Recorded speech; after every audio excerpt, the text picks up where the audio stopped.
Hello friend, welcome back to my channel Ratri's lifestyle blog. আরও একটি নতুন দিনে নতুন সকালে নতুন একটি ভিডিও নিয়ে তোমাদের সামনে চলে এসেছি।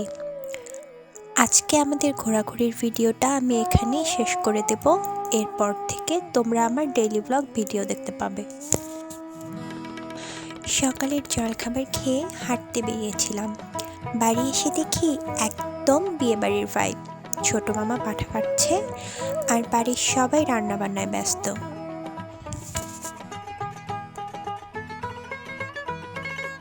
বন্ধুরা, আমি যখনই ভয়েস ওভারটা দিচ্ছি আমার শরীর প্রচণ্ড খারাপ, সর্দি জ্বর, গলা বসে গেছে। আমার নিজের ভয়েসটাই নিজের কাছে কেমন যেন লাগছে। তোমরা প্লিজ একটু অ্যাডজাস্ট করে নিও।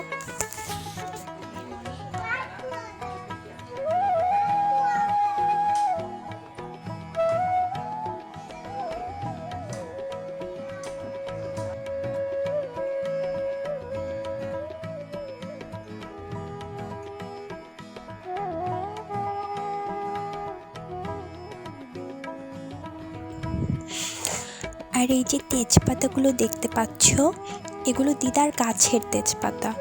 তোমাদের বলেছিলাম না, এমন কোনো গাছ নেই যা দিদার বাসাতে নেই। এখানে ছোট মাসি মাটন রান্না করছে, ভীষণ টেস্ট হয়েছিল মাংসটা।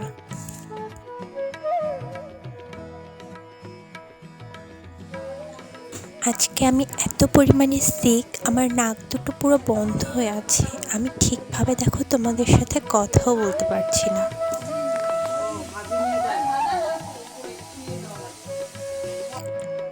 কাল চলে যাব, তাই আজকে সময় নষ্ট না করে খাওয়া দাওয়ার পরে বেরিয়ে পড়ি তিস্তা ব্যারেজ দেখতে।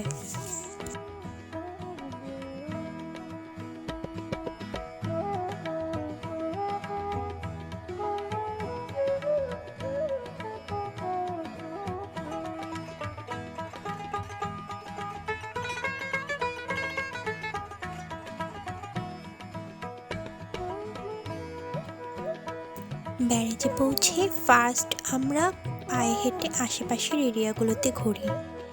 এরপর সবাই মিলে ঠিক করলো যে স্পিড বোটে চড়বে।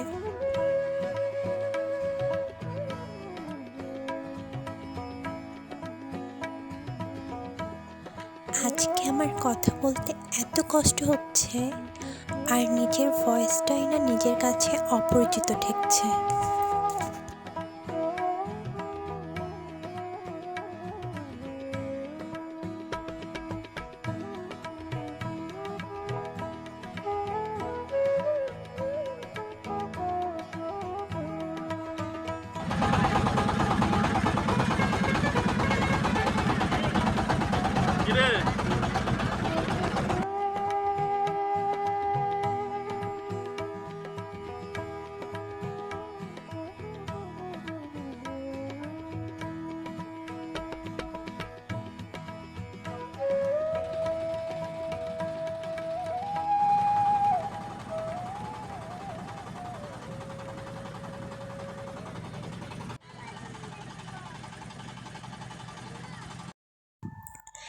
চারিদিকে শুধু জল জল আর জল, আর মাঝখানে আমি।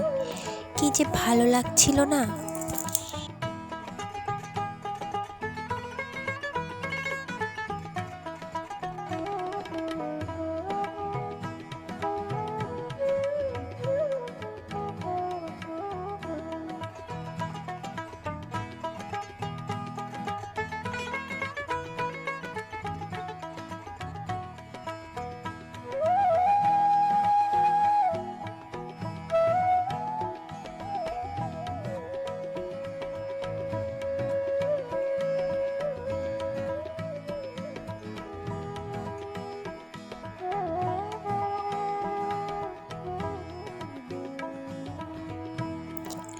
সূর্যটা দেখো এমনভাবে অস্ত যাচ্ছে, মনে হচ্ছে এই বুঝি টুক করে জলের নিচে ঢুকে পড়বে।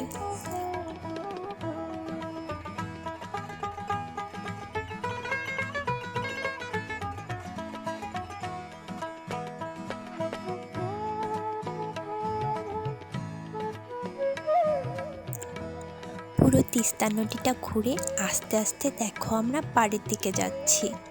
এরপরেও আরও বেশ কিছুক্ষণ সময় ঘোরাঘুরি করে সন্ধ্যার মুখে বেরিয়ে পড়ি। কালকে যেহেতু আমরা চলে যাব, তাই বাড়ি ফিরে পুনরায় একটু খেলাধুলা করছিল।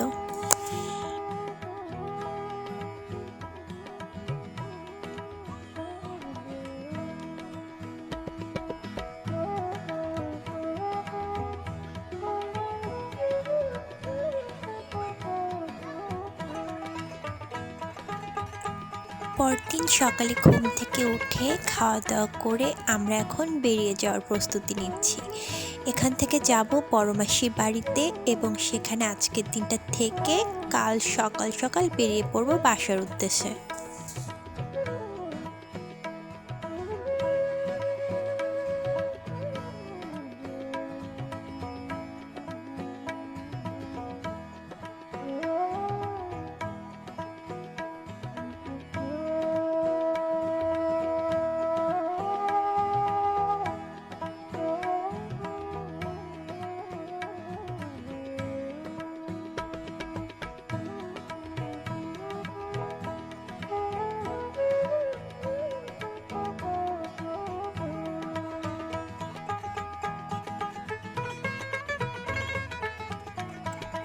এই চলে যাওয়ার সময় সবার মন যেমন খারাপ, আজকের ওয়েদারটাও তেমন খারাপ। ভীষণ মজা করলাম এই কয়দিন, কিন্তু তারপরেও না একজনকে মিস করছিলাম, এই বাড়ির বড় মামা। মামা থাকলে আরও অনেক বেশি মজা হতো।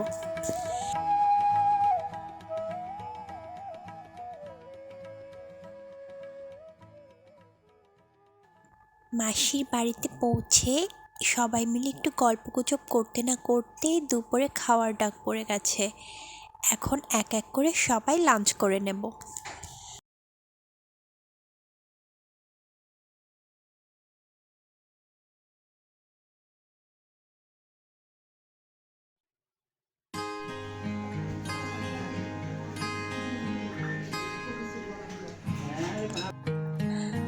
আজকের লাঞ্চে ছিল ফার্স্ট স্টেপে সাদা ভাত, সালাদ, পাকোড়া। এরপরে ছিল সর্ষে ইলিশ। মাছটা ভীষণ টেস্ট ছিল আর অনেক পুরো ডিম ছিল। আর এরপরে ছিল মণিমাসির হাতের স্পেশাল মাটন বিরিয়ানি। মণিমাসির মাটন বিরিয়ানির অনেক নাম কিন্তু আমাদের ফ্যামিলিতে।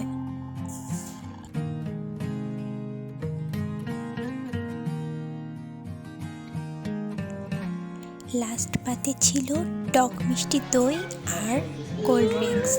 এই দইটা এত টেস্ট, কি বলবো তোমাদের, আমার তো জিভে লেগে আছে। একদম অমৃত, এত টেস্টি দই আমি জীবনে খাইনি।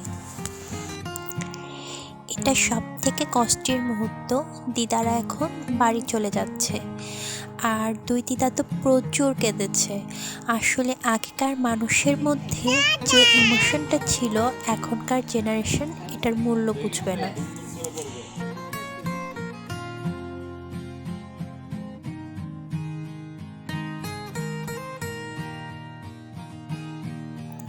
পরদিন আমাদের যাওয়ার সময় আমি আর কোনো ভিডিও করতে পারিনি।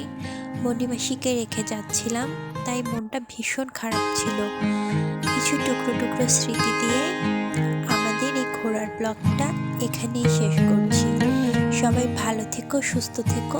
আমার এই ছোট্ট চ্যানেলটিকে বড় করার জন্য আমার চ্যানেলের পাশে থেকো।